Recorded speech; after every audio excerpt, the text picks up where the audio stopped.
اعوذ باللہ من الشیطان الرجیم بسم اللہ الرحمن الرحیم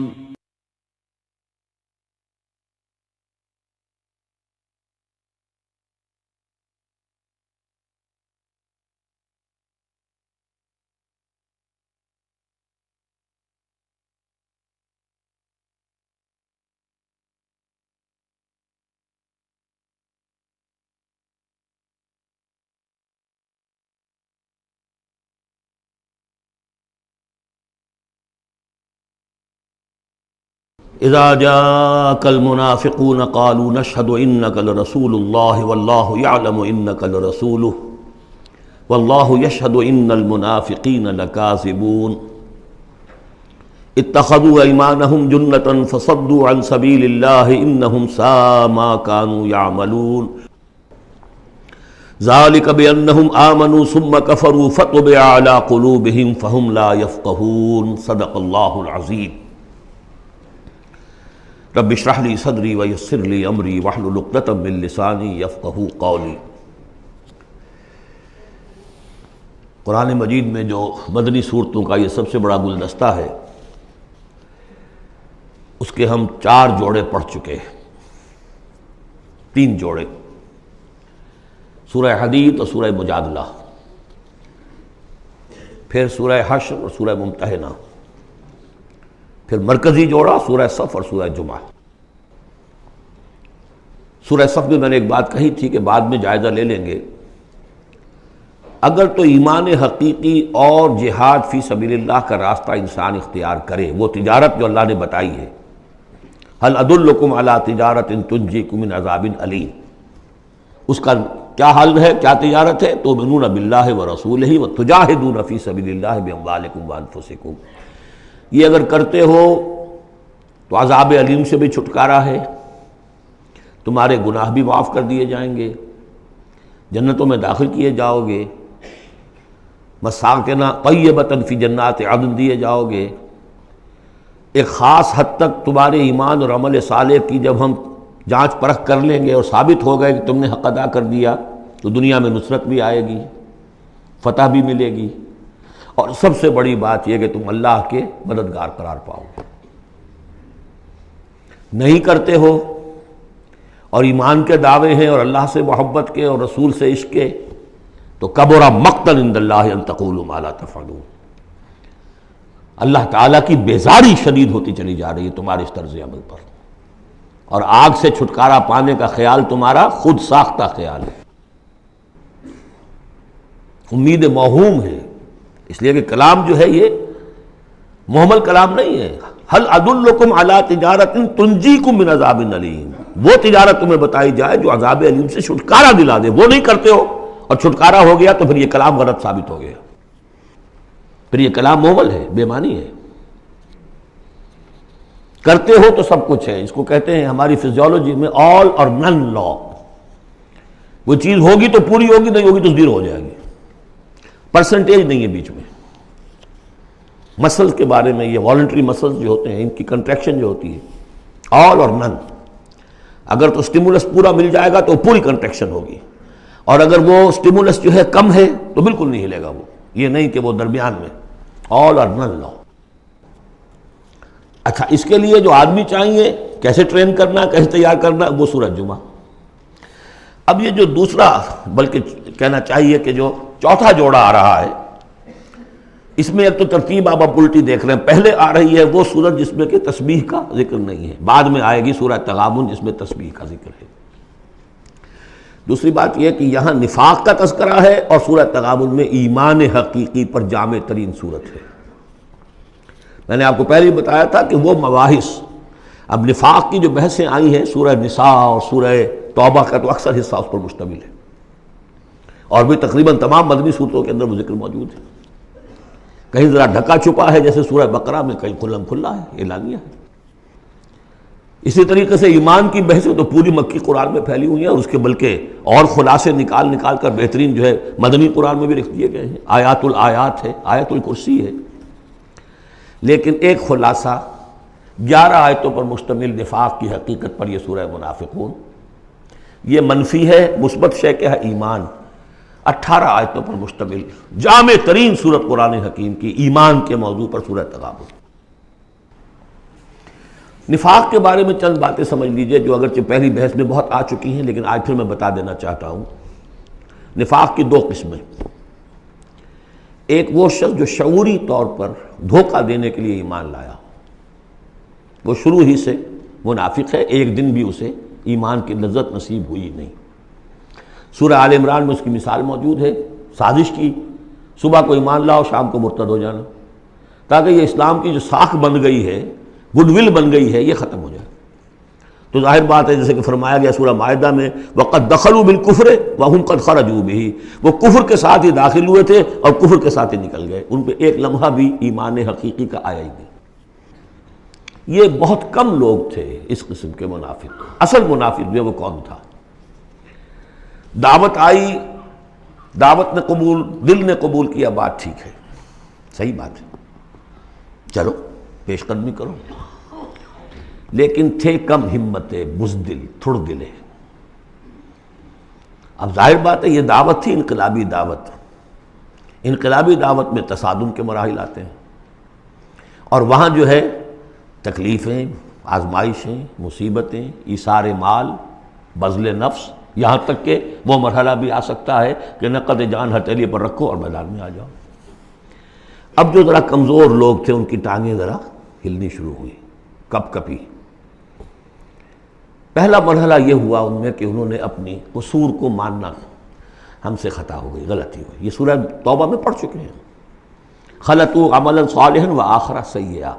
اب یہ ہے کہ کسی وقت اچھے کام بھی کر رہے ہیں، کسی وقت کوئی برا کام بھی کر دیا، کبھی کوئی لبیک بھی کہہ دیا، کبھی کہیں کھسک گئے، لیکن اپنی غلطی مان لی کہ حضور ہم سے غلطی ہوئی، ہم کوئی جھوٹا بہانہ نہیں بناتے، آپ جو سزا چاہیں دے لیں، ہم حاضر ہیں۔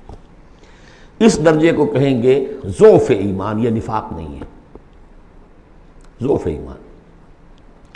اگلا درجہ آتا ہے جب آدمی کی جو جھوٹی عزت نفس ہے، اخذت العزت بالاسم، وہ جھوٹی عزت نفس اسے کہتی کب تک مانو گے اپنی خطائیں، تو جھوٹا بہانہ کر دیا کرو، یہ تھا مسئلہ، وہ تھا مسئلہ، یوں تھا، ایسا تھا، خدا کی قسم نہیں، وہ تیسرا مرحلہ آئے گا۔ جھوٹا بہانہ جہاں شروع کیا نفاق شروع ہو، لہذا منافقین کے ضمن میں ہمیشہ آپ کذب کذب کذب اس کو دیکھیں گے۔ اگلا مرحلہ آیا، انہوں نے دیکھا کہ یہ تو اب ہماری قسم، ہم جو بہانہ بناتے تو لوگ مسکراتے ہیں، کچھ وہ سمجھتے ہیں کہ یہ جھوٹا بہانہ بنا رہا ہے، لہذا قسمیں کھا کر مؤکد کیا اپنی قسموں سے۔ یہ سیکنڈ سٹیج میں ٹی بی آ گئی، نفاق کی T B in second stage, جھوٹا بہانہ فرسٹ سٹیج، جھوٹی قسم سیکنڈ سٹیج۔ ایک عرصہ آتا ہے جس کے بعد اس پر بھی اعتماد لوگوں کا اٹھ جاتا ہے، تو اب ان کے اندر ایک شدید قسم کا ریئیکشن پیدا ہوتا ہے، ایمان اور اہل ایمان کی دشمنی پیدا ہو جاتی ہے، اور یہ دشمنی سب سے زیادہ ٹارگٹ کرتی ہے قائد کو۔ اس نے ہمارے لیے ساری مصیبت کھڑی کر دی، ہم آرام سے اپنے مدینے میں آباد تھے، رہ رہے تھے، یہ آ گیا، اس نے آ کر یہ سارا جو ہے معاملہ ہمارے لیے، بھائی کو بھائی سے جدا کر دیا، خاندانوں میں رفت پیدا کر دی، اب ہمارے دوستیاں تھیں ان سے اوس اور خزرج کی دوستیاں تھیں، ان تمام یہودی قبائل سے ہمارے وہ سارے حلیفی تعلقات ٹوٹ گئے، تو وہ ساری دشمنی جو ہے اب یہ عداوت بن جاتی ہے اہل ایمان کی، اور خاص طور پر اہل ایمان کے قائد جو اس وقت کون تھے؟ محمد رسول اللہ۔ دس از دی تھرڈ سٹیج۔ یہ ٹی بی کی وہ تھرڈ سٹیج ہے جو پہلے کبھی ہو جاتی تھی تو ہم سمجھتے تھے کہ اب یہ لا علاج ہے۔ یہ ہے نفاق کی اصل حقیقت۔ اسی لیے اس وقت جو لوگ کسی تحریکی تصور سے آشنا ہی نہیں، انقلابی تصور دین ان کے سامنے آیا ہی نہیں، وہ منافق نہیں ہو سکتا، وہ ضعیف الایمان آدمی ہے۔ لیکن جو شخص ایک مرتبہ کسی تحریک کو، انقلابی تحریک کو قبول کر کے آگے آ جائے، اب وہ منافق ہو جائے گا اگر وہ ٹھیک نہیں چلتا ہے۔ یہ بات میری جو ہے آج پلے باندھ لیجئے۔ عام اس وقت مسلمان منافق نہیں، انہیں پتہ ہی نہیں کہ دین کا تصور یہ ہے، دین کا یہ مطلب ہے، مولویوں نے سمجھایا ہی نہیں۔ دین کا نام ہے نماز، روزہ، اور لیلۃ القدر مل گئی تو بیڑا پار، ساری زندگی کے سارے گناہ معاف۔ انہیں تو یہ تصور دیے گئے، حج کرائے تو پاک ہو کے آ گئے، اور عمرہ کیا تو پاک ہو کے آ گئے، باقی یہ کہ تم جس طرح چاہو کماؤ۔ لہذا وہ بیچارے وہ منافق نہیں ہے، وہ ضعیف الایمان ہے، جو بھی ہے وہ اللہ تعالیٰ جو معاملہ ان سے کرے۔ جو شخص کسی حقیقی انقلابی اسلامی تحریک سے متعلق ہو جائے اس کو حق سمجھ کر، پھر اگر وہ پیچھے ہٹ رہا ہے اس لیے کہ قائد میں اسے کوئی چیز ایسی نظر آئی کہ یہ تو غلط کار انسان ہے، دھوکے باز انسان ہے، ٹھیک ہے، پیچھے ہٹ جانا چاہیے۔ اگر یہ طریقہ کار جو اس نے بتایا تھا یہ اس سے منحرف ہو گیا ہے، پیچھے ہٹ جانا چاہیے۔ جو اس نے طریقہ کار بتایا تھا اس وقت ہمیں معلوم ہوا تھا ٹھیک ہے، لیکن اب ہم سمجھتے ہیں کہ ٹھیک نہیں ہے، پیچھے ہٹ جانا چاہیے۔ یہ سب ٹھیک، اس میں نفاق نہیں ہوگا، لیکن محض اس لیے کہ اب مشقت کرنی پڑ رہی ہے، محنت کرنی پڑ رہی ہے، اپنے کیریئر پر آنچ آ رہی ہے، اپنے لیے جو ہیں اور زندگی کی لذتیں جو ہیں ان میں ہمارا گھاٹا پڑ رہا ہے، یا یہ کہ کبھی امیر نے ڈانٹ دیا ہے، یہ تو ہوتا ہے جماعتوں کے اندر، ہوتا ہے، زجر بھی ہوتی ہے، توبیخ بھی ہوتی ہے۔ حضور نے یہاں تک بھی کہا کہ میرا جی چاہتا ہے کہ جو لوگ نہیں آتے فجر کی نماز میں کسی اور کو یہاں پر امام بنا کر کھڑا کر دوں اور جا کر ان کے گھروں کو آگ لگا دوں، یہ بھی تو کہا ہے محمد رسول اللہ صلی اللہ علیہ وسلم۔ تو بہرحال اس وجہ سے اگر کوئی پیچھے ہٹا تو وہ اس پروسیس میں آ جائے گا، اس کو اچھی طرح سمجھ لینا چاہیے۔ بسم اللہ الرحمن الرحیم، اذا جاءک المنافقون قالوا نشهد انک لرسول اللہ۔ اے نبی جب آپ کے پاس آتے ہیں منافق اور وہ کہتے ہیں کہ ہم گواہی دیتے ہیں، ہم کہتے ہیں، ہم اقرار کر رہے ہیں کہ آپ اللہ کے رسول ہیں، واللہ یعلم انک لرسول، اللہ جانتا ہے کہ آپ اس کے رسول ہیں، اللہ سے بڑھ کر اور کون جانتا ہے کہ آپ اللہ کے رسول ہیں، لیکن واللہ یشہد ان المنافقین لکاذبون، اللہ گواہی دیتا ہے کہ یہ منافق جھوٹے ہیں، یہ دل سے بات نہیں کہہ رہے۔ اتخذوا ایمانہم جنۃ، پہلی سٹیج کاذبون کے حوالے سے یہ جھوٹے ہیں، نفاق کی پہلی سٹیج۔ پھر انہوں نے اپنی قسموں کو ڈھال بنا لیا، اتخذوا ایمانہم جنۃ فصدوا عن سبیل اللہ، انہوں نے اپنی قسموں کو ڈھال بنا کر اور اللہ کے راستے سے رک گئے۔ خدا کی قسم یہ مسئلہ تھا، میں اس لیے نہیں جا سکا، میری بیوی بیمار تھی، کوئی دیکھنے بھالنے والا نہیں تھا۔ انہم ساء ما کانوا یعملون، یہ بہت ہی برا کام ہے جو کر رہے ہیں۔ ذالک بانہم آمنوا ثم کفروا، یہ وہ لوگ ہیں جو ایمان لا کر کافر ہوئے ہیں، یہ وہ لوگ نہیں ہیں جو دھوکے ہی سے ایمان میں داخل ہوئے تھے۔ تھوڑی سی پونجی انہیں ملی تھی ایمان کی، آئے تھے، اس وقت بدنیت نہیں تھے، ان کی فطرت نے اپیل کیا تھا اس دعوت نے، لیکن اب جو پاؤں ان کے ہلے ہیں وہ انہیں کیا پتا تھا کہ یہ شہادت گاہ الفت میں قدم رکھنا ہے، لوگ آسان سمجھتے ہیں مسلمان ہونا، یہ تو انہیں معلوم نہیں تھا، یہ تو معلوم نہیں تھا۔ وَلَنَبْلُوَنَّكُمْ بِشَيْءٍ مِّنَ الْخَوْفِ وَالْجُوعِ وَنَقْصٍ مِّنَ الْأَمْوَالِ وَالْأَنفُسِ وَالثَّمَرَاتِ وَبَشِّرِ الصَّابِرِينَ، وہ تو بن گئے تھے مسلمان، جیسے ہی آئے حضور، پورے اوس اور خزرج کے قائدین ایمان لا چکے تھے، سارا قبیلہ لے آیا، ٹھیک ہو گیا، انہیں کیا پتا تھا کیا کچھ آ رہا ہے اس کے پیچھے۔ یہ ایمان جو ہے یہ تو یوں سمجھیے کہ ٹپ آف دی آئس برگ ہے، اس کے نیچے جو اصل برگ جو آیا ہے برف کا تودا، تو وہ پھر ان کے پاؤں ہے، اس میں بھی جب تک اقرار ہو اپنے تقصیر کا تو وہ ضعف ایمان کہلائے گا، نفاق نہیں۔ خذ من اموالہم صدقۃ تطہرہم وتزکیہم بہا، ایسے لوگوں کا علاج بھی سورہ توبہ میں آ چکا ہے۔ لیکن جھوٹ بہانا پہلی منزل، جھوٹی قسم دوسری منزل، اور پھر عداوت آگے آئے گی چل کر اسی صورت میں۔ ذالک بانہم آمنوا ثم کفروا، یہ اس لیے کہ ایمان لائے پھر کفر کیا، فطبع علی قلوبہم، اب اللہ نے ان کے دلوں پر مہر کر دی ہے، فہم لا یفقہون، اب یہ تفقہ حقیقی تفقہ سے خالی ہو چکے۔ وَإِذَا رَأَيْتَهُمْ تُعْجِبُكَ أَجْسَامُهُمْ، جب اے نبی آپ انہیں دیکھتے ہو کہ جسم آپ کو بڑے اچھے لگتے ہیں، بڑے تن و توش والے ہیں، وَإِن يَقُولُوا تَسْمَعْ لِقَوْلِهِمْ، جب وہ آپ سے بات کرتے ہیں تو آپ بڑے غور سے سنتے ہیں۔ چودھری لوگ جو ہوئے، سرمایہ دار بھی ہوئے، چودھری بھی ہوئے، تو ان کی حیثیت ہے تو آپ توجہ سے سنتے ہیں ان کی بات۔ كَأَنَّهُمْ خُشُبٌ مُّسَنَّدَةٌ، اے نبی یہ تو ان سوکھی لکڑیوں کے مانند ہیں جو اپنے بل پر نہیں کھڑی ہوا کرتی، انہیں ٹیک لگا کر کھڑا کیا جاتا ہے۔ یحسبون کل صیحۃ علیہم، اندر سے اتنے بودے ہیں کہ ذرا سی آہٹ ہوتی ہے تو ان کی جان پر بن جاتی ہے، وہ سمجھتے ہیں کہ پھر آئی کوئی مصیبت، کہیں اور سے پھر شاید کوئی حملے کی خبر آ رہی ہے، اور پھر کوئی جنگ ہوگی، پھر کہیں گے نکلو اللہ کی راہ میں۔ یحسبون کل صیحۃ علیہم، اپنے اوپر ہی سمجھتے ہیں ہر آہٹ کو۔ ہم العدو، یہ تیسری سٹیج ہے، یہ اب اصل دشمن یہ ہے۔ باہر کا دشمن جو آ رہا ہے ابو جہل لشکر لے کر یا ابو سفیان لشکر لے کر، وہ اتنا خطرناک نہیں جتنے کہ یہ ہے، یہ مارے آستین ہے، یہ اندر سے ڈنک مارنے والا۔ ہم العدو، اصل دشمن یہ ہے۔ فاحذرہم، ان سے بچ کر رہو، چوکس رہو، چوکنے رہو، چاہے معاف کرتے رہو، یہ بات دوسری ہے۔ حضرت مسیح کا قول آپ کو سنا چکا ہوں کہ فاختہ کے مانند بے ضرر، لیکن سانپ کے مانند ہوشیار رہو۔ سانپ چوکنا کتنا ہوتا، لیکن سانپ ضرر بھی پہنچا دیتا ہے۔ تم چوکنے تو ویسے رہو جیسے سانپ ہوتا ہے، بے ضرر ایسے رہو جیسے کہ فاختہ ہوتی ہے۔ حضور کی یہی شان تھی۔ جس نے آگے جھوٹی قدم کھائی، جھوٹا، ٹھیک ہے بھائی جاؤ، ٹھیک ہے، مروت، شرافت، جس پر کہ پھر اللہ کی طرف سے گرفت بھی آ گئی۔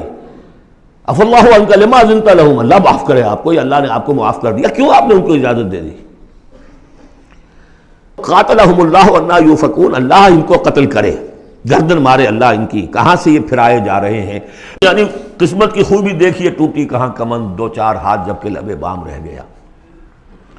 محمد کا زمانہ نصیب ہوا صلی اللہ علیہ وسلم، ان کی دعوت پر لبیک کہنا نصیب ہو گیا، یہ نصیب اللہ اکبر لوٹنے کی جائے، لیکن کہاں سے یہ واپس پھرے، کس جگہ کمند ٹوٹی ہے۔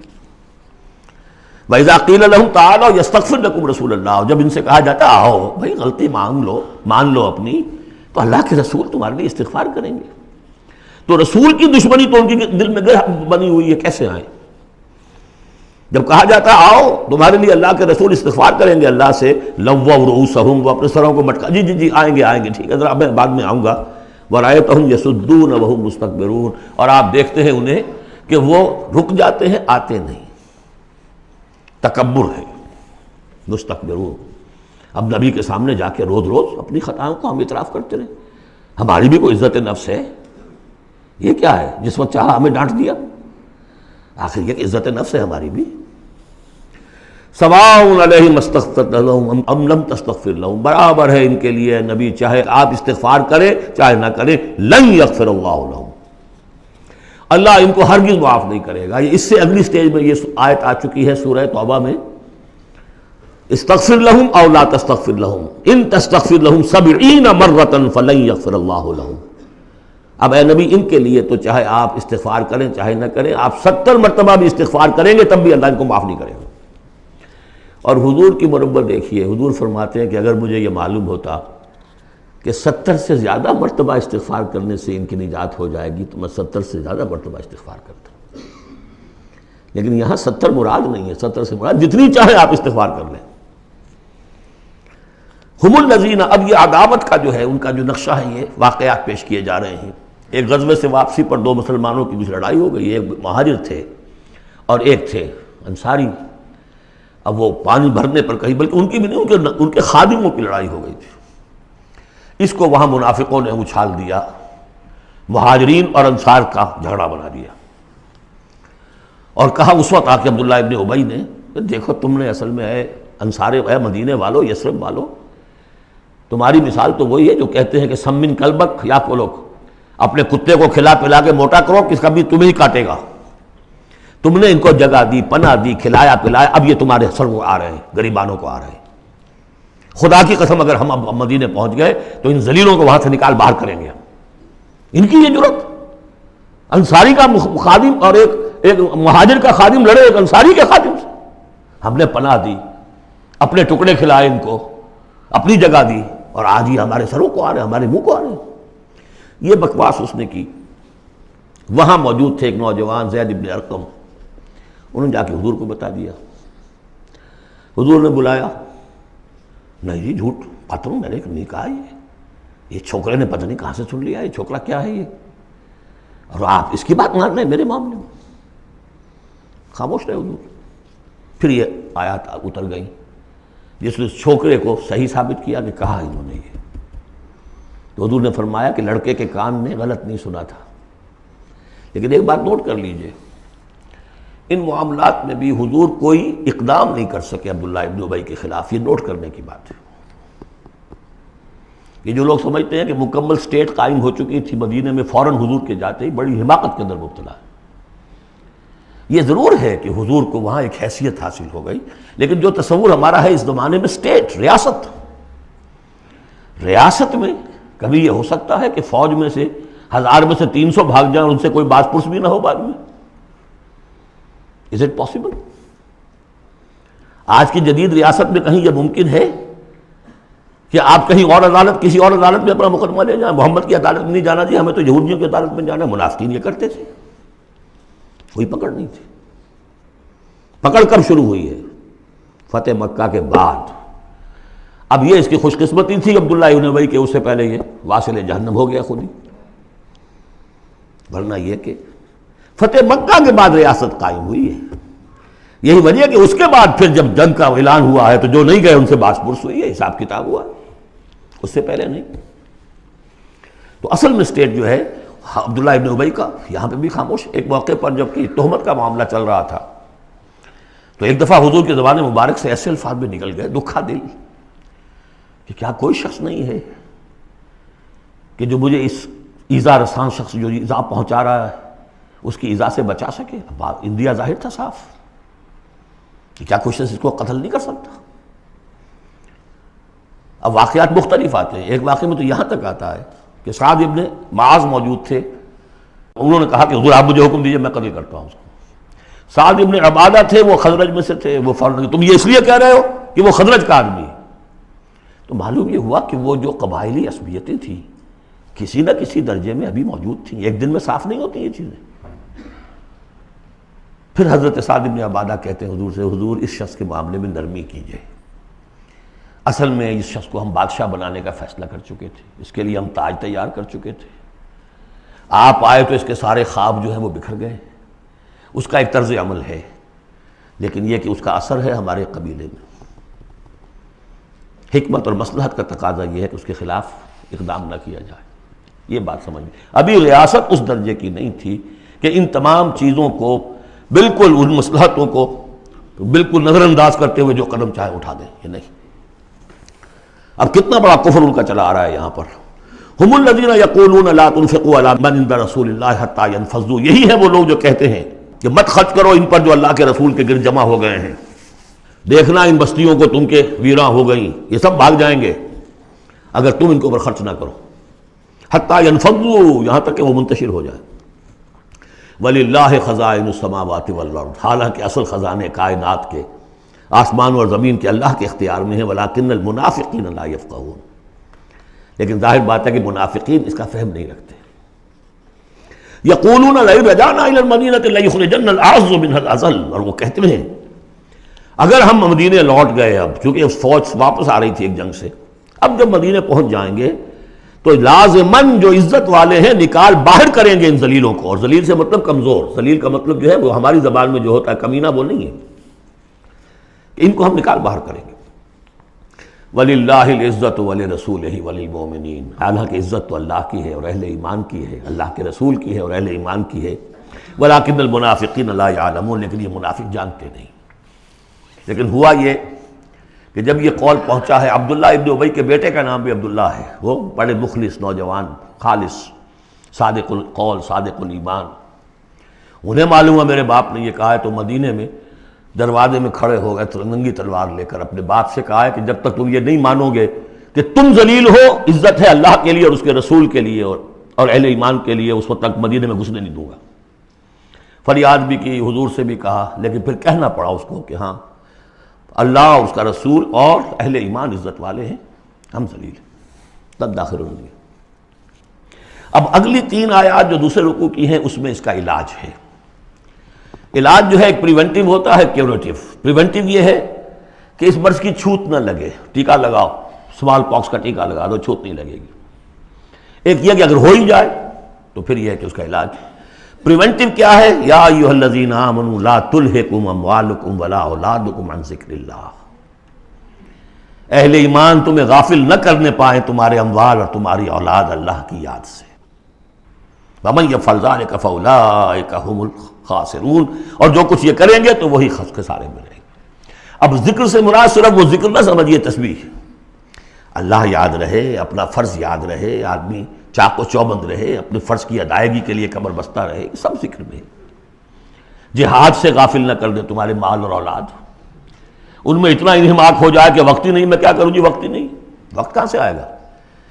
آپ نے معبود بنا رکھا ہے اپنے سٹینڈرڈ آف لیونگ کو، سٹیٹس کو، سٹیٹس سمبل معبود ہے، اب اسی کو پوج رہے ہیں آپ، صبح سے شام اور رات کے اوقات میں بھی سوچ بچار اسی کی ہے۔ تب کہیں جا کر وہ سمبل جو ہے قائم رہتا ہے. تو کیسے ہوگا؟ اس کا جو ہے کیوریٹو ٹریٹمنٹ وہ کیا ہے؟ دیکھیے نفاق الف اس میں ڈال دیجئے، انفاق یہ اس کا علاج ہے. انفاق خرچ کرو، خرچ کرو. نفاق کا اصل سبب کیا ہے؟ دنیا کی محبت. دنیا کا محبت کا سب سے بڑا مظہر کیا ہے؟ مال کی محبت. اور علاج بالمثل یہ ہوگا مال نکالو نکالو. یہ ہے اس کی اصل علاج. جیسے سورہ حدید میں ہم نے پڑھا تھا کہ زمین کے اندر ہل چلانا پڑے گا. ہل کیا ہے؟ ان المصدقین والمصدقات واقرضوا اللہ قرضا حسنا یضاعف لهم ولهم اجر کریم والذین آمنوا باللہ ورسلہ اولئک هم اب یہ گند نکال دو دل سے، پھر ایمان کا بیج پڑے گا تو لہلائے گی کھیتی. پھر صدیقیت کی طرف جاؤ چاہے شہادت کی طرف. یہ تمہاری استاد تباہ ہے. وَأَنفِقُوا مِمَّا رَزَقْنَاكُم مِّن قَبْلِ أَن يَأْتِيَ أَحَدَكُمُ الْمَوْتُ، اور خرچ کر دو اس میں سے جو کچھ ہم نے تمہیں دیا اس سے پہلے کہ تم میں سے کسی کی موت کا وقت آئے. فَيَقُولَ، پھر وہ اس وقت کہے رب لولا أَخَّرْتَنِي إِلَىٰ أَجَلٍ قَرِيبٍ، پروردگار اسے ذرا کچھ دیر کے لیے مؤخر کر دے. فَأَصَّدَّقَ وَأَكُن مِّنَ الصَّالِحِينَ، تو میں بڑی تصدیق کروں گا اور خیرات و صدقات سارا کچھ دے دوں گا اور میں بالکل صالحین میں سے ہو جاؤں گا. وَلَن يُؤَخِّرَ اللَّهُ نَفْسًا إِذَا جَاءَ أَجَلُهَا، جب کسی جان کا وقت آ جائے گا، وقت معین، پھر اللہ اسے کسی صورت مؤخر نہیں کرے گا. قوموں کی اجل تو پھر بھی مؤخر ہوئی ہے، قوم یونس کی ہو گئی ہے، لیکن یہ کہ انفرادی اجل کبھی مؤخر نہیں ہوتی. واللہ خبیر بما تعملون، اور جو کچھ تم کر رہے ہو اللہ اس سے باخبر ہے. اب یہ تو تھا منفی نفاق. مثبت ہے ایمان. ایمان کے سلسلے میں جو باتیں سورہ حدید میں آئی تھیں، اب یہ پوری صورت، وہاں جو آیا تھا قتال اور جہاد اور حدید، یہ ساری چیزیں آئی تھیں نا، انزلنا الحدید، اور انبیاء کی بعثت کا مقصد، وہ سارا مضمون سورہ صف میں آ چکا ہے. اس کے لیے کیسے انسان آئیں گے وہ سورہ جمعہ میں آ چکا ہے. سورہ حدید میں بھی آیا تھا هو الذی ينزل علی عبدہ آیات بینات لیخرجکم من الظلمات الی النور. وہی ہے اللہ جو نازل کر رہا ہے اپنے بندے پر آیات بینات تاکہ وہ نکالے تمہیں اندھیروں سے روشنی کی طرف. لیکن سورہ تغابن میں ایمانی مباحث اور جامع ترین صورت ہے. لیکن ایک بات یہ ہے کہ سورہ حدید کے بعد نمبر 2 میں سمجھتا ہوں کہ یہ سورہ مبارکہ بھی اللہ نے مجھے عطا کی. اس کے اسرار و رموز، اس کا نظم اس قدر واضح اللہ کے فضل و کرم سے ہے. آپ بھی نوٹ کر لیجئے، اس میں صرف اشارات ہو سکتے ہیں. 2 رکوع ہیں، 10 آیتیں اور 8 آیتیں. پہلے رکوع کی 10 آیتوں میں 7 آیتوں میں نریشن ہے ایمان کی، ایمان یہ ہے یہ ہے یہ ہے یہ ہے، اور 3 آیتوں میں بڑی زوردار دعوت ہے، پس لاؤ ایمان، مانو ان باتوں. دوسرے رکوع کی 8 آیتوں میں سے پہلے 3 میں ایمان کے ثمرات بیان ہوئے، پہلے 5 میں. ایمان حقیقی اگر ہے تو اس کا یہ ثمرہ ہے، یہ ثمرہ ہے، یہ ثمرہ ہے. اس درخت میں اگر آم کا درخت صحت مند ہے تو آم لگتے ہیں کہ نہیں؟ تو ایمان کا درخت صحت مند ہے اگر، تو اس میں کوئی ثمرات لگیں گے، کوئی پھل لگیں گے کہ نہیں؟ یا ٹھنڈی ہے؟ وہ درخت، وہ پھل کون سے ہیں؟ کچھ داخلی پھل ہیں جو انسان کے اندر کھلتے ہیں پھول، کوئی باہر ہیں جو ظاہر ہوتے ہیں. اور پھر آخر میں 3 آیتوں میں زوردار دعوت ہے کہ ان تقاضوں کو پورا کرو. بسم اللہ الرحمن الرحیم. یسبح للہ ما فی السماوات و ما فی الارض. یہ تیسری مرتبہ یسبح آ گیا. ایک مرتبہ سورہ جمعہ میں، ایک مرتبہ سورہ حشر میں آ چکا تھا. یسبح لہ ما فی السماوات والارض، وما فی کے تکرار کے بغیر. دوسری مرتبہ سورہ جمعہ کے شروع میں، تیسری مرتبہ یہ تغابن. لہ الملک و لہ الحمد. اب یہ ساری چیزیں آ چکی ہیں سورہ حدید کے اندر. بادشاہی بھی اسی کی ہے، حمد بھی اسی کے لیے. وَهُوَ عَلَىٰ كُلِّ شَيْءٍ قَدِيرٌ، وہ ہر چیز پر قادر ہے. هُوَ الَّذِي خَلَقَكُمْ، اسی نے تمہیں بنایا ہے نا. فَمِنْكُمْ كَافِرٌ وَمِنْكُمْ مُؤْمِنٌ. تو کتنی عجیب بات ہے کہ تم میں سے کوئی مومن ہے کوئی کافر ہے. بنانے والا تو سب کا ایک ہے. سب کو مومن ہونا چاہیے، سب کو اس کا شکر گزار ہونا چاہیے، سب کو اس کے سامنے جھکنا چاہیے. لیکن واقعہ یہی ہے، هُوَ الَّذِي خَلَقَكُمْ، اس نے بنایا تم سب کو. فَمِنْكُمْ كَافِرٌ وَمِنْكُمْ مُؤْمِنٌ وَاللَّهُ بِمَا تَعْمَلُونَ بَصِيرٌ. اور جو کچھ تم کر رہے ہو اللہ دیکھ رہا ہے. اس میں بڑا ایک یوں سمجھیے کہ بڑی دھمکی ہے، اللہ دیکھ رہا ہے. یعنی یہ کہ جو بھی اس کی مخلوق میں سے اس کا کفر کرے پھر اس کے ساتھ وہ نمٹے گا اس سے. وَاللَّهُ بِمَا تَعْمَلُونَ بَصِيرٌ. ہم تمہیں دیکھ رہے ہیں، تمہاری حرکتیں ہماری نگاہ میں ہیں. کیا مطلب ہوتا ہے اس کا؟ خلق السماوات والارض بالحق، اس نے آسمان اور زمین پیدا کیے ہیں ایک پرپس کے ساتھ، باطل نہیں ہے یہ تخلیق، عبث نہیں ہے یہ تخلیق، حق کے ساتھ، با مقصد، با نتیجہ، اور خاص طور پر تم اس کی کریشن کا کلائمیکس، وَصَوَّرَكُمْ فَأَحْسَنَ صُوَرَكُمْ، اور تمہاری جو نقشہ کشی کی ہے تو کتنی عمدہ کی ہے، انسان کا جسم، اس کا اریکٹ پوسچر، پھر کس طریقے سے جو اس میں جنسیں بنائی گئی ہیں، کس قدر کامل ہم آہنگی ہوتی ہے، پھر چہرے پہ جو نقش و نگار ہے، ایک ایک چیز پر غور کرو، فَصَوَّرَكُمْ وَأَحْسَنَ صُوَرَكُمْ، بہترین صورت بنائی تمہاری، وَإِلَيْهِ الْمَصِيرُ، اسی کی طرف لوٹ کر بھی آنا ہے، یہ سب کچھ بنا کر ایسے نہیں چھوڑ دیا تمہیں، تم اتنی گھٹیا شے نہیں ہو کہ بس اٹھا کے پھینک دی، نہ کھلونا ہو کہ کھیلے اور بس اس کے بعد جیب اٹھتا گیا، یہ ایک سیریس کریشن ہے، پرپسفل ہے، نتیجہ نکلے گا۔ اب دیکھیے ایک آیت میں جمع کیا ہے وہ تمام جو ایمانیات، ایمان بالعلم، علم خداوندی کا جو ایمان ہمارا ہونا چاہیے، آپ کو کئی کئی آیتوں میں ملے گا قرآن میں بہت سے مقامات پر، یہاں ایک میں 3 ڈائمنشنز دی ہیں، یعلم ما فی السماوات والارض، ایک ڈائمنشن، وہ جانتا ہے جو کچھ آسمان میں ہے جو کچھ زمین میں ہے، کیا باقی رہ گیا؟ لیکن سیکنڈ ڈائمنشن، وَيَعْلَمُ مَا تُسِرُّونَ وَمَا تُعْلِنُونَ، وہ بھی جانتا ہے جو تم چھپاتے ہو اور وہ بھی جانتا ہے جو تم ظاہر کرتے ہو۔ تیسری ڈائمنشن اور آئی، وَاللَّهُ عَلِيمٌ بِذَاتِ الصُّدُورِ، سینوں کے اندر جو کچھ ہے وہ پنہاں ہے، وہ بھی اللہ جانتا ہے۔ میں کافی عرصے تک متردد رہا کہ یہ تو پھر تکرار ہو گئی، جو کچھ ہم چھپاتے ہیں وہی ہمارے سینے میں ہے نا، اور تکرار محض کلام کا عیب ہے، یقیناً یہاں کوئی اور بات ہونی چاہیے۔ تو جب انکشاف ہوا کہ اس سے مطلب ہے even your sub conscious mind which even you don't know yourself what is lurking in the subconscious mind، تمہارے تحت الشعور کے اندر جو طوفان اٹھتے رہتے ہیں اللہ تو اس سے بھی واقف ہے، he knows you through and through، وہ تمہارے جین سے واقف ہے، هو عالم بكم اذ انتم اجنة في بطون امہاتکم، اپنی ماؤں کے پیٹ میں جنین کی شکل میں تھے، اللہ تب بھی جانتا تھا تمہیں، تو وہ تو تمہارے سب کانشیس مائنڈ، تم نہیں بات جانتے نہیں، تمہیں نہیں معلوم، تم بسا اوقات دھوکہ کھا جاتے ہو، تمہارا تحت الشعور جو ہے وہ تمہیں دھوکہ دیتا ہے، لیکن اللہ اس سے بھی واقف ہے۔ الم یاتکم نبأ، اب 4 آیتیں ہو گئی ایمان باللہ پر، اگرچہ اسی میں مضمر ہے ایمان بالآخرہ بھی، معاد بھی، 2 آیتیں ایمان باللہ پر، الم یاتکم نبأ الذین کفروا من قبل، کیا تمہارے پاس خبریں آ نہیں چکی ہیں ان لوگوں کی جنہوں نے کفر کیا تھا پہلے، قوم نوح، قوم ہود، قوم صالح، پورا مکی قرآن پڑھ چکے ہو نا، اب تو ہم نزول کے اعتبار سے بھی بات کہہ سکتے ہیں اور اب اپنے اس دورہ قرآن کے اعتبار سے بھی بات کہہ سکتے ہیں، سارا مکی قرآن پڑھ ہی لیا تقریباً۔ الم یاتکم نبأ الذین کفروا من قبل، کیا آ نہیں چکی تمہارے پاس خبریں ان کی جنہوں نے کفر کیا تھا پہلے، اب اس کا تجزیہ کیا ہے، فذاقوا وبال امرہم، انہوں نے اپنے معاملے کی سزا چکھ لی، دنیا میں ہلاک کر دی گئیں، وَلَهُمْ عَذَابٌ عَلِيمٌ، اور ابھی ان کے لیے عذاب علیم منتظر بھی ہے، ابھی تو عالم برزخ میں ہے نا، عذاب علیم جو آخرت کا ہے وہ تو ابھی منتظر ہے، اعد اللہ لہم عذابا علیما، اللہ تیار کر کے رکھا ہوا ہے۔ تجزیہ اگلی آیت میں، ذالک بأنہ کانت تأتیہم رسلہم بالبینات، یہ اس لیے ہوا کہ ان کے پاس ان کے رسول آتے رہے واضح نشانیاں لے کر، واضح نشانیاں، واضح معجزے بھی اللہ نے جس کو دیے، فقالوا، تو انہوں نے کہا اب بشر یہدوننا، کیا بشر انسان ہمیں ہدایت دیں گے، فکفروا، اس پر کفر کیا انہوں نے، وتولوا، اور رخ پھیر لیا، گردن موڑ لی، واستغنى اللہ، اللہ بھی غنی ہے، اللہ تو غنی ہے ہی ہے، واللہ غنی حمید، اللہ غنی ہے، حمید ہے، اللہ نے بھی کہا دفع ہو جاؤ، جدھر جانا جاؤ۔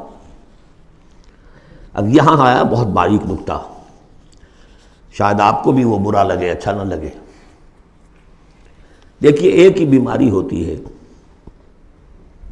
وہ کبھی کسی شکل میں ظہور کرتی ہے، کبھی کسی شکل میں ظہور کرتی ہے، وہی کینسر ہے، اس کی کسی جگہ جا کر کوئی سیکنڈری بنے گی تو اس کی کچھ اور شکل ہو جائے گی، کسی اور ٹشو میں کسی اور جگہ جائے گی تو اور شکل ہو جائے گی۔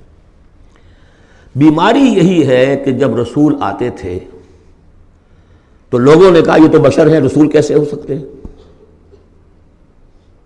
سمجھ میں آ رہا ہے؟ یہی بیماری آئی بعد میں، جس کو رسول مان لیا، یہ بشر کیسے ہو سکتے ہیں؟ کوئی فرق ہے اس میں؟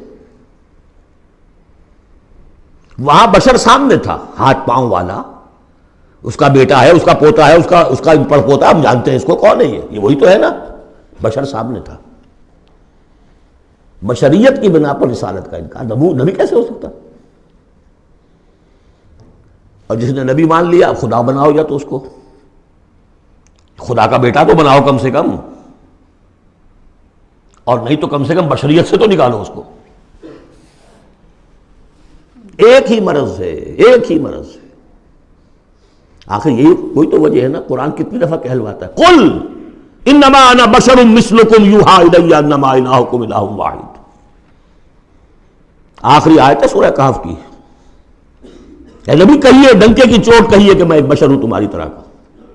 ہاں وہی ہوئی ہے مجھ پر کہ تمہارا الہ تو ایک ہی ہے، اور وہ الہ اللہ ہے۔ فمن کان یرجو لقاء ربہ فلیعمل عملا صالحا ولا یشرک بعبادۃ ربہ احدا۔ البتہ ایک دوسری انتہا بھی ہمارے ہاں ہے۔ کچھ لوگوں نے اس نقطے کو ایمفیسائز کرنے کے لیے، جیسے ہم بھی کبھی کسی بات پر زور دینے میں کبھی کوئی لفظ ذرا مناسب سے ہٹ کر غیر مناسب لفظ ہم استعمال کر بیٹھتے ہیں۔ ہمارے بزرگوں سے بھی ہوا، کسی نے کہا بڑے بھائی بنا دیا، کسی نے کوئی اور مثال دے دی۔ ایسی بات بھی نہیں ہے۔ نبی کے بعض خصائص ایسے بھی ہیں کہ جو واقعتاً عام بشر کے نہیں ہیں۔ یہ حدیث بھی تو محمد رسول اللہ کی صلی اللہ علیہ وسلم، کہ جب آپ سے یہ شکایت کی لوگوں نے، حضور آپ 100 میں وصال رکھتے ہیں، ہمیں نہیں رکھنے دیتے، ہمیں منع کرتے ہیں آپ۔ 100 میں وصال یہ ہے کہ آج روزہ رکھا اور اس کو آج شام کو افطار نہیں کیا، پھر رات چل رہا ہے وہ روزہ، اگلا دن بھی، تو 2 دن کا 100 میں وصال ہو گیا، اگلی روز شام کو جا کے کھولا، یہ 100 میں وصال ہے۔ پھر 3 دن کا، 4 دن کا، آپ تو رکھتے ہیں، ہمیں اجازت نہیں دیتے۔ فرمایا ایکم مثلی، تم میں سے کون مجھ جیسا ہے؟ ابھی تو عند ربی، میں اپنے رب کے پاس رات گزارتا ہوں، وہ یطعمنی ویسقین، وہ مجھے کھلاتا پلاتا ہے۔ تو بعض پہلو ہے، نبی اپنی پشت سے بھی دیکھتا تھا صلی اللہ علیہ وسلم، ہم تو نہیں دیکھتے۔ تو خصائص ہیں۔ پھر نبی کو ساری سیر کرا دی گئی آسمانوں کی، زمین کی، کہاں لے گئے؟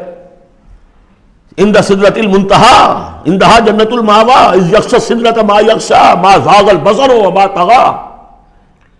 تو یہ معاملہ بھی نہیں، لیکن بنیادی طور پر وہ انسان ہے، انسانی عواطف و میلانات بھی تھے۔ چوٹ لگتی تھی تو درد ہوتا تھا، زخم کا وار لگا ہے تو اس پہ سے خون کا فوارہ چھوٹا ہی چھوٹا ہے، بچہ فوت ہو رہا ہے تو آنکھوں میں آنسو آئے ہی آئے ہیں، کبھی بددعا بھی نکل گئی ہے۔ کیف یہدی اللہ قوما خضبوا وجہ نبیہم بالدم، سب پڑھ چکے ہیں ہم یہ پورا قرآن مجید میں۔ لیکن یہ ہے کہ رسالت کا انکار بربنائے بشریت اور بشریت کا انکار بربنائے رسالت، یہ دونوں چیزیں غلط ہیں، اور یہ ہم بدل ہیں۔ ذالک بأنہ کانت تأتیہم رسلہم بالبینات فقالوا بشر یہدوننا فکفروا وتولوا واستغنی اللہ واللہ غنی حکیم۔ اب ایک آیت میں آ رہی ہے ایمان بالآخرہ، زعم الذین کفروا، ذرا اس کے زور کا اندازہ کیجئے گا۔ زعم الذین کفروا ان لن یبعثوا، زوم ہو گیا ہے انہیں، غلط خیال ہو گیا ہے کہ وہ اٹھائے نہیں جائیں گے۔ قل، اب ذرا نوٹ کیجئے، بلا وربی لتبعثن ثم لتنبؤن بما عملتم، کہہ دو اے نبی کیوں نہیں، اور مجھے میرے رب کی قسم ہے۔ کون کھا رہا ہے قسم؟ محمد الرسول اللہ صلی اللہ علیہ وسلم۔ لتبعثن، تم لازماً اٹھائے جاؤ گے، ثم لتنبؤن بما عملتم۔ یہ اس پر جو خطبہ تھا حضور کا، پہلا خطبہ جو آپ نے دیا ہے بنو ہاشم کو دعوت میں، وہ میرے کتابچے میں موجود ہے، دعوت اللہ اردو میں اور کال ٹو اللہ انگریزی میں، اس کا متن موجود ہے، وہ ہے کہ اس کی شرح ہے۔ واللہ لتموتن کما تنامون ثم لتبعثن کما تستيقظون ثم لتجزون بالاحسان واحسانا، واللہ لَتَمُوتُنَّ كَمَا تَنَامُونَ، خدا کی قسم تم سب مر جاؤ گے جیسے روزانہ رات کو سو جاتے ہو. ثُمَّ لَتُبْعَثُنَّ كَمَا تَسْتَيْقِظُونَ، جیسے روزانہ صبح کو بیدار ہو جاتے ہو ایسے اٹھا لیے جاؤ گے قیامت کے دن. ثُمَّ لَتُحْسَبُنَّ بِمَا تَعْمَلُونَ، پھر تمہارا حساب کتاب لیا جائے گا جو تم نے عمل کیا ہے. ثُمَّ لَتُجْزَوُنَّ بِالْإِحْسَانِ إِحْسَانًا وَبِالسُّوءِ سُوءًا، پھر بدلہ ملے گا بھلائی کا بدلہ برائی کا بدلہ. وَإِنَّهَا لَجَنَّةٌ أَبَدًا أَوْ لَنَارٌ أَبَدًا. قُلْ بَلَىٰ وَرَبِّي لَتُبْعَثُنَّ ثُمَّ لَتُنَبَّؤُنَّ بِمَا عَمِلْتُمْ وَذَلِكَ عَلَى اللَّهِ يَسِيرٌ، اور یہ اللہ پر بہت آسان ہے. 7 آیتیں پوری ہو گئیں. 4 ذات و صفات، 2 رسالت، 1 آخرت. اب سنیے فَآمِنُوا بِاللَّهِ، یہ فا بہت اہم ہے یہاں پر. بس ایمان لاؤ اللہ پر اور اس کے رسول پر. وَالنُّورِ الَّذِي أَنزَلْنَا، اس نور پر جو ہم نے نازل فرمایا. وَاللَّهُ بِمَا تَعْمَلُونَ خَبِيرٌ، جو کچھ تم کر رہے ہو اللہ اس سے باخبر ہے. اب یہاں دیکھیے ریورس ہو جائے گا آرڈر، ریشو پروپورشن. اب یہاں ایک آیت میں اللہ اور اس کے رسول کا ذکر آ گیا، اور اس میں بھی واللہ بما تعملون خبیر کے اندر آخرت کا ذکر ہے. اللہ باخبر ہے، تو اللہ کے پاس یہ ساری خبریں اس نے رکھی ہوئی ہیں. کوئی ریسرچ، وہ تھیسس لکھنا ہے اس کو تمہیں سزا دینے کے لیے. لیکن اب 2 آیتیں آ رہی ہیں شاندار آخرت کے لیے. یوم یجمعکم لیوم الجمع ذالک یوم التغابن، جس دن کے وہ جمع کرے گا تمہیں اس جمع ہونے والے دن، وہ ہے ہار اور جیت کے فیصلے کا دن. جو اس روز جیتا وہ جیت گیا، جو اس روز ہارا وہ ہار گیا. یہ دنیا کی ہار اور جیت کیا ہے؟ کچھ بھی نہیں. ایک ڈرامے کے اندر کوئی جیت گیا کوئی ہار گیا، نہ وہ جیت ہے اور نہ یہ ہار ہے. اصل جیتا وہ جو وہاں جیتا، اصل ہارا وہ جو وہاں ہارا. ذالک یوم التغابن، وہ ہے ہار اور جیت کے فیصلے کا دن. وَمَن یؤمن باللہ، جیت کس کی ہوگی؟ جو ایمان لائے اللہ پر، وَیعمل صالحا، اور عمل کرے اچھے. اس کی تفصیل کچھ آگے آ جائے گی کیا کیا عمل کرنے ہیں. یکفر عنہ سیئاتہ، اللہ تعالیٰ اس سے اس کی برائیوں کو دور کر دے گا. ویدخلہ جنات تجری من تحتہا الانہار، اور ان باغات میں داخل کرے گا جن کے دامن میں ندیاں بہتی ہوں گی. خالدین فیہا ابدا، وہ رہیں گے اس میں ہمیشہ ہمیش. ذالک الفوز العظیم، یہ ہے بڑی کامیابی. والذین کفروا وکذبوا بآیاتنا اولئک اصحاب النار خالدین فیہا، اور جو لوگ انکار کریں گے اور تکذیب کریں گے ہماری آیات کی، وہ ہوں گے جہنمی اور رہیں گے اس میں ہمیشہ ہمیش. وبئس المصیر، اور یہ برا ٹھکانہ ہے. 10 آیات میں ایمانیات ثلاثہ کی بہترین جامع ترین تعبیر، تجزیہ اور ایک زوردار دعوت ایمان. فآمنوا باللہ ورسولہ. اب جو 8 آیات ہیں 5 میں اب ثمرات ایمانی. پہلا ثمرہ کیا ہے؟ ما صاب من مصیبت الا باذن اللہ ومن یؤمن باللہ یہد قلبہ واللہ بکل شیء علیم. اگر اللہ پر ایمان حقیقت میں دل میں پیدا ہو گیا تو تمہیں معلوم ہے کہ پتہ تک جنبش نہیں کر سکتا جب تک کہ اللہ کا اذن نہ ہو. تم پر کوئی مصیبت کیا بغیر اللہ کے اذن کے آ گئی ہے؟ کیا بغیر اس کے علم کے آ گئی ہے؟ اور اگر اللہ کی اذن سے آئی ہے تو تمہارے ایمان کا تقاضا ہے کہ سمجھو کہ اس میں خیر ہی ہوگا، چاہے یہ مجھے اس وقت بری لگ رہی ہے، مجھے اچھی نہیں لگ رہی ہے، خیر ہوگا. عسیٰ ان تکرہوا شیئا وہو خیر لکم. لہذا بندہ مومن کی زبان پر کیا دل میں بھی کبھی اللہ کے خلاف شکایت کا انداز پیدا نہ ہو. یہد قلبہ، تسلیم و رضا، جو اللہ کی طرف سے آئے. ہم بھی تسلیم کی خو ڈالیں گے، بے نیازی تیری عادت ہی صحیح. نہ شبد نصیب دشمن کے شبد ہلاک تیغت، سر دوستاں سلامت کے تو خنجر آزمائی. اے اللہ جو تیری طرف سے خیر، بیدک الخیر. یہ تسلیم و رضا ہے، مقام تسلیم. علامہ اقبال نے بہت پرشکو انداز میں کہا ہے کہ اقدہا کے مقام رضا کشود مرا، برو کشید ز پیچا کے ہست و بود مرا. آدمی میں تکلیف کیوں آئی، کیا آئی، اس نے کیا، اس نے کر دیا، یہ ہو گیا تھا، وہ ہو گیا تھا، یہ نہیں کرنا چاہیے تھا، میں نے یہ کام غلط کیا. لگے رہو اسی پیچ و تاب. بندہ مومن کہتا ہے جو آیا میرے رب کے حکم سے آیا. کوئی بھی ذریعہ بن گیا ہو وہ ٹھیک ہے، اس کے بدلہ لیں وہ ٹھیک ہے، وہ قانون کا معاملہ ہے. وَلَكُمْ فِي الْقِصَاصِ حَیَاتٌ یا اُولِی الْأَلْبَابِ، اللہ کے خلاف شکایت نہیں۔ بنو کشید نے پیچا کہ ہست بود مرا، یہ ہے، یہ تھا، یہ کیوں ہو گیا، یہ کیسے ہو گیا، اس سارے چکر سے مجھے نکال لیا۔ کس چیز نے نکال لیا؟ کہ عقدہا کے مقام رضا کشود مرا، یہ مقام رضا نے کیسے کیسے میرے عقدے حل کر دی۔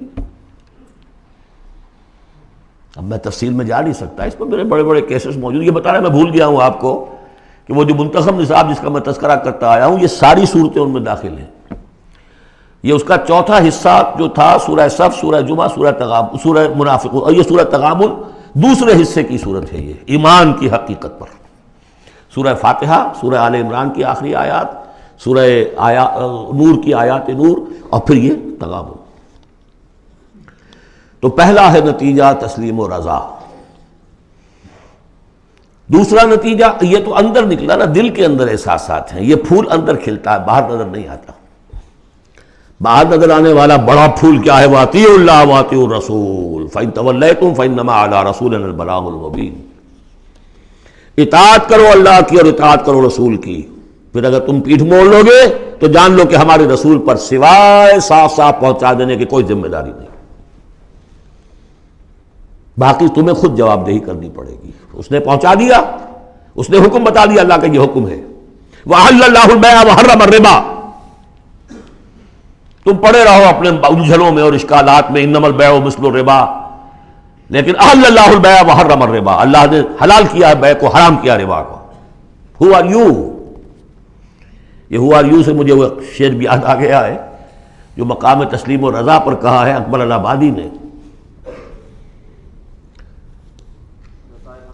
رضائے حق پہ راضی رہ، یہ حرف آرزو کیسا یوں ہو جائے۔ اچھا تم اللہ کو سکھا رہے ہو، You want to teach him؟ آرزو، رضائے حق پہ راضی رہے، یہ حرف آرزو کیسا؟ خدا خالق، خدا مالک، خدا کا حکم تو کیسا؟ Who are you؟ تو وہی who are you، اللہ نے فیصلہ کیا ہے یہ حرام ہے یہ حلال ہے۔ تم اللہ کو مانتے ہو کہ نہیں؟ نمبر ایک۔ رسول کو مانتے ہو کہ نہیں؟ نمبر دو۔ قرآن کو مانتے ہو کہ نہیں؟ نمبر تین۔ پھر کوئی دلیل نہیں، نو arguments, either obey or go away، تیسرا راستہ کوئی نہیں۔ وَأَطِیعُوا اللَّهَ وَأَطِیعُوا الرَّسُولَ فَإِن تَوَلَّیْتُمْ فَإِنَّمَا عَلَىٰ رَسُولِنَا الْبَلَاغُ الْمُبِینُ اللَّهُ لَا إِلَٰهَ إِلَّا هُوَ وَعَلَى اللَّهِ فَلْيَتَوَکَّلِ الْمُؤْمِنُونَ۔ پھر ایک پھول اندر جو کھلا ہے، دل میں کھلے گا، ذہن میں کھلے گا، توکل۔ اللہ ہی وہ ہے کہ جس کے سوا کوئی الہ نہیں، اس کی مرضی کے بغیر کوئی چیز جنبش نہیں کر سکتی۔ تمہارے کیے کیا ہو جائے گا؟ کچھ نہیں ہوگا۔ تمہارا کام ہے اپنی سی محنت کر کے نتیجہ اللہ پر۔ سارے وسائل موجود ہو تب بھی یہ نہ سمجھنا کہ یہ کام میں کر سکتا ہوں۔ گاڑی ہے، آج ہی ٹیوننگ بھی کرائی ہے، اس کے ٹینک بھی فل ہے، سب کچھ ٹھیک ہے، میں صبح ضرور جاؤں گا، نہیں جا سکتا۔ جب بھی یہ کہو گے ایمان سے دور ہو گئے۔ وَلَا تَقُولَنَّ لِشَيْءٍ إِنِّي فَاعِلٌ ذَلِكَ غَدًا إِلَّا أَن يَشَاءَ اللَّهُ، کبھی مت کہنا کہ یہ کام میں کل ضرور کروں گا مگر انشاءاللہ کے ساتھ، اللہ چاہے گا تو ہوگا ورنہ نہیں۔ اور سارے تمہارے پاس وسائل ہیں، تم کہو گے فتح ہی فتح ہے اب تو وہ حال ہو جائے گا جو غزوہ حنین میں ہوا تھا۔ اذ اعجبتکم کثرتکم، 12,000 کی تعداد، اور ایسی بھگدڑ مچی کہ چند 100 آدمی رہ گئے۔ یہ بھی بڑی محنت کر کے سید سلیمان ندوی صاحب نے کھود کریٹ کے نکالے ہیں کہ 300-400 آدمی تھے۔ استاد نے جو لکھا ہے شبلی نے وہ تو یہ ہے کہ 30-40 مسلمان رہ گئے تھے صرف 12,000 میں سے۔ تیسرا یہ پھول ہو گیا اندر والا۔ اب چوتھا، بڑے خطرناک معاملات آ رہے ہیں، ذرا توجہ سے سنیے۔ یا ایھا الذین آمنوا ان من ازواجکم واولادکم عدوا لکم فاحذروہم۔ اے ایمان کے دعوے دارو، تمہاری بیویوں اور تمہاری اولاد میں سے تمہارے دشمن ہیں، ان سے اپنے آپ کو بچا کر رکھو۔ فاحذروہم، یہی ہم پڑھ چکے ہیں پہلے لفظ، حضور سے کہا گیا تھا ہم العدو فاحذرہم قاتلہم اللہ انا یؤفکون۔ بیوی کی محبت ہے، بیوی کی فرمائش یہ ہے۔ اب میاں صاحب جو ہیں کیا کریں، مجبوری ہے۔ بچوں کو اچھے سے اچھا تعلیم دینی ہے، حلال سے نہیں ہوتی، حرام سے۔ گھر بار چھوڑو، ملک چھوڑو، جاؤ باہر، بوڑھے ماں باپ مر رہے، پانی دینے والا کوئی نہیں، اور ڈالر اور پیٹرول ڈالر کمانے کے لیے بیٹے گئے ہوئے باہر، کیا کریں؟ مکان بنانا ہے، یہ کرنا تھا، وہ شروع کی تھی، کوٹھی شروع کی تھی، وہ ابھی تک مکمل نہیں ہوئی ہے، وغیرہ وغیرہ۔ اور کہیں اگر اللہ نے توفیق دے دی ہے دین کی طرف بڑھنے کی اور کام کرنے کی، تو سب سے پہلے تو آڑے آتی ہے عام طور پر بھی دماغ خراب ہوا آپ کا، وہ بھی تو بڑا دیندار ہے، آپ سے زیادہ لمبی داڑھی ہے اس کے، وہ تو ساری رشوتیں بھی لیتا ہے اور یہ بھی کرتا ہے وہ بھی کرتا ہے، آپ ہی بڑے دیندار بن کر آ گئے۔ ناشتے پہلے ہوتے تھے پراٹھوں کے اور انڈوں کے، اور اب مل رہی ہے سوکھی روٹی، ظاہر بات ریزنٹمنٹ تو ہوگی۔ ان من ازواجکم واولادکم عدوا لکم فاحذروہم، یہ بالکل الٹی باتیں ہیں ہمارے تصورات کے بالکل برعکس۔ انقلابی تحریک کے اعتبار سے 100% ہر چیز فٹ بیٹھتی ہے، وہ تصور نہ ہو تو یہ ساری باتیں جو ہیں یہ ایسی منتشر ہو جاتی ہیں، انمل بے جوڑ سی ہیں۔ یا ایھا الذین آمنوا ان من ازواجکم واولادکم عدوا لکم فاحذروہم، لیکن اس کے ساتھ ہی دیکھیے بیلنس کیا ہے، اور یہ میرے نزدیک قرآن مجید کے اعجاز کا ایک بہت اہم مقام ہے، جہاں ایک طرف یہ بتا دیا چوکس رہو، چوکنے رہو، سانپ کی طرح ہوشیار رہو، بیوی اور اولاد کی محبت تم سے کوئی غلط کام نہ کرا لے، لیکن یہ بھی نہیں کہ گھر کو آپ میدان جنگ بنا لیں، بلکہ معاف کرو، بخش دو، ساتھ یہ بھی ہے بیلنس کا ہے۔ وَإِن تَعْفُوا وَتَصْفَحُوا وَتَغْفِرُوا، تین الفاظ آ رہے ہم معنی، اگرچہ معنی مختلف ہے۔ عفو کہتے ہیں کسی کو ڈھیل دینا، داڑھی کے لیے بھی آیا ہے حدیث میں، اعف اللحا، داڑھیاں چھوڑو، داڑھیوں کو بڑھاؤ۔ عفو کے معنی ایک تو پکڑ لیا فوراً، چھوڑو، ڈھیل دو۔ تصفحوا، کبھی کبھی ایسا بھی ہو کہ کوئی غلطی ان کی دیکھی اور ذرا دیکھی اندیکھی کر دی، چہرہ اپنا پھیر لیا، اسے پتہ ہی نہ چلے کہ دیکھا ہے، ابا جان نے دیکھا ہے یا شوہر نے دیکھا ہے، کیونکہ ہر بات پر پکڑیں گے اگر آپ تو ضد بھی پیدا ہو جائے گی، کسی وقت جو ہے ایک نیگیٹو سائیکالوجی ڈیولپ ہو جائے گی۔ وَتَغْفِرُوا، تغفروا بخش دینا، یعنی جیسے کہ مغفر جو ہے سر کو ڈھانپ لیتا ہے، ڈھانپ دینا ان کی غلطی کو۔ وَإِن تَعْفُوا وَتَصْفَحُوا وَتَغْفِرُوا فَإِنَّ اللَّهَ غَفُورٌ رَحِيمٌ، تو اللہ بھی تو غفور اور رحیم ہے نا۔ تم چاہتے ہو کہ نہیں، جیسے سورہ نور میں آیا تھا کہ اے ابو بکر تم نے اپنے اس بھانجے یا اپنے عزیز مستح کا جو ہے جو مدد کرتے تھے روک دیا ہے، کیا تم نہیں چاہتے کہ اللہ تمہیں معاف کرے؟ اگر تم چاہتے ہو اللہ تمہیں معاف کرے، تم بھی اس کو معاف کرو۔ وَإِن تَعْفُوا وَتَصْفَحُوا وَتَغْفِرُوا فَإِنَّ اللَّهَ غَفُورٌ رَحِيمٌ۔ اب یہ آ گیا، دیکھیے پہلے ایک انڈیویجول، ایک مرد مومن، اس کی زندگی میں دو پھول اندر کھلے، ایک باہر والا پھول جو ہے وہ گوبھی کا پھول ہے بہت بڑا، اندر والا ہے تسلیم و رضا، توکل، اور باہر والا جو ہے اطیعوا اللہ واطیعوا الرسول، وہ تو ظاہر بات ہے کہ پورے دین کے اوپر جو ہے وہ محیط ہو گیا، جو بھی حکم ہے۔ لیکن اب اس کے بعد ایک فرد کے گرد سب سے پہلا حلقہ کیا ہے؟ اس کی اولاد، اس کا گھر۔ ان من ازواجکم واولادکم عدوا لکم، یہ تمہارا ایٹیچیوڈ ہونا چاہیے اپنے گھر میں۔ ایک طرف تو وہ جو طبعی محبتیں اللہ نے ڈالی ہوئی ہیں، کہیں وہ تم سے تمہاری منزل کھوٹی نہ کرا دیں، کہیں دین کے راستے پر بڑھنے سے رکاوٹ نہ بن جائے، ہوشیار ہو، فاحذروہم، ان سے بچو۔ لیکن ساتھ ہی ہے کہ گھر کی فضا کے اندر عفو، درگزر۔ دوسرا انما اموالکم واولادکم فتنہ، جان لو تمہارے مال اور تمہاری اولاد تمہارے لیے فتنہ ہے، اسی پر تو ہم آزما رہے ہیں تمہیں۔ زین للناس حب الشہوات من النساء والبنین والقناطیر المقنطرۃ من الذهب والفضة والخیل المسومۃ والانعام والحرث، یاد ہے کہ نہیں سورہ آل عمران کی آیت؟ اللہ نے یہ محبتیں ڈالی ہیں، کبھی تو امتحان ہے، آزمائش ہے، یہ محبتیں ہی نہ ہو تو سب کے سبھی اللہ کے بندے بن جائیں۔ دیکھنا تو یہی ہے کہ تم کس کس چیز کو، کس کس ریزسٹنس کو، کس کس ہرڈل کو عبور کر کے آ سکتے ہو ہمارے پاس۔ انہی پتھروں پہ ہو کر اگر آ سکو تو آؤ، میرے گھر کے راستے میں کوئی کہکشاں نہیں ہے۔ جنت جو ہے وہ بہت ناپسندیدہ چیزوں سے گھیر دی گئی ہے، تو یہ اموال اولاد یہ تمہارے لیے فتنہ ہے، جانچے جا رہے ہیں۔ اولاد کو کیا بنانے کی فکر کی تھی تم نے؟ بندہ مومن بنانے کی فکر کی تھی یا ایک پیسہ کمانے والی مشین بنانے کی فکر کی تھی؟ اور اچھی طرح جان لیجئے کسی شخص کے دل میں ایمان کتنا ہے اس کا اصل انڈیکس وہ یہ ہے کہ وہ اپنی اولاد کو کیا بنا رہا ہے، اس نے خود کتنا ہی بہروپ جو ہے وہ بنا بیٹھا ہو، بہت بڑا عالم دین اور مسند نشین اور بہت بڑا صوفی اور بہت بڑا مرشد، لیکن یہ دیکھیے اس نے اپنی اولاد کو کیا بنانے کی کوشش کی ہے، اس کا اصل جو باطن ہے وہ وہاں نظر آئے گا، ویلیوز جو اس کے اندر ہیں وہ وہاں نظر آئیں گے۔ اب آئی تیسری بات،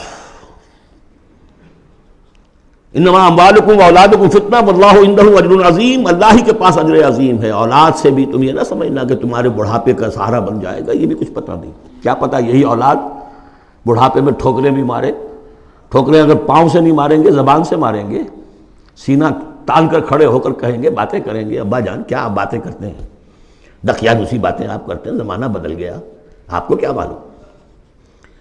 لیکن اب آ رہا خلاصہ، فاتقوا اللہ ما استطعتم واسمعوا واطیعوا وانفقوا خیرا لانفسکم، اللہ کا تقوی اختیار حد امکان تک، اور سنو اور اطاعت کرو، سنو اور اطاعت کرو۔ اطیعوا الرسول تو پہلے آ چکا تھا، یہاں یہ کیوں کہا گیا، سوچا کبھی آپ نے؟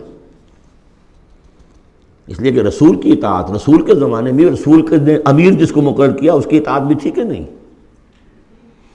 من اطاعنی فقد اطاع اللہ ومن عصانی فقد عصى اللہ ومن اطاع امیری فقد اطاعنی ومن عصى امیری فقد عصانی۔ غزوہ احد میں اصل جو معصیت ہوئی تھی، نافرمانی ہوئی تھی، وہ کمانڈر کی ہوئی تھی، جہاں سے کہ تیر انداز ان کے حکم کے باوجود، روکنے کے باوجود چلے گئے تھے۔ کیسے سزا دی اللہ نے۔ پھر حضور کے زمانے میں تو حضور تھے، آئندہ کون ہوں گے؟ کوئی اللہ کا بندہ ہوگا جو پھر کھڑا ہو، من انصاری اللہ، جو دین کا ہی کام کرنے کے لیے داعی کھڑے ہوئے ہیں، دعوتیں ہیں، اصل بندہ شہید کھڑے ہوئے، مولانا مودودی کھڑے ہوئے، مولانا الیاس صاحب کھڑے ہوئے، پچھلی صدیوں میں سید احمد بریلوی کھڑے ہوئے، لوگ کھڑے ہوتے رہیں گے۔ من انصاری اللہ، کون ہے جو میرے ساتھ ہاتھ بٹائے؟ اب آپ دیکھیے اس زمانے میں کون ہے، قبول کیجئے، فاسمعوا واطیعوا، پھر اس کا حکم سنیے اور مانیے، ڈسپلن پارٹی، ورنہ کیا ہوگا؟ کچھ بھی نہیں۔ عید آزاداں شکوہ ملک و دین اور عید محکومہ ہجوم مومنین، یہ 30 لاکھ کا ہجوم مومنین ہے جو حج میں ہوتا ہے۔ اگر یہ جماعت ایک ہوتی کسی ایک امیر کے نیچے 30 لاکھ کی، ایک امیر، عظیم الشان انقلاب۔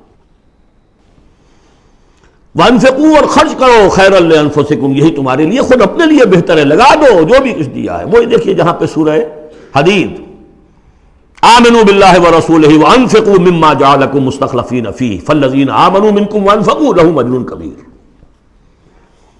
ومن یوق شح نفسہ فاولئک ھم المفلحون، اور جو اپنی جی کے لالچ سے بچا لیے گئے، بخل سے نجات پا گئے، وہی ہیں کہ جو اصل میں فلاح، آخری فلاح کو پہنچیں گے۔ ان تقرض اللہ قرضا حسنا، اگر تم اللہ کو قرض حسن دو، یضاعف لکم، وہ تو اس کو تمہارے لیے دگنا کرے گا، چوگنا کرے گا، 700 گنا کرے گا، فیغفر لکم، اور تمہیں بخش دے گا۔ واللہ شکور حلیم، اللہ شکور بھی ہے، حلیم بھی ہے۔ شکور اتنا ہے کہ تم جو بھی کچھ کرتے ہو قدر کرتا ہے کہ میرے بندے نے یہ کیا میرے لیے، اور حلیم اتنا ہے کہ تم نہیں بھی دیتے تو فوراً تمہاری گردن نہیں ناپتا، حلیم التوا ہے۔ عالم الغیب والشہادہ، وہ جاننے والا ہے کھلے اور چھپے کا، تمہارے سامنے جو کچھ ہے وہ بھی اور جو تم سے غائب ہے اس کا بھی۔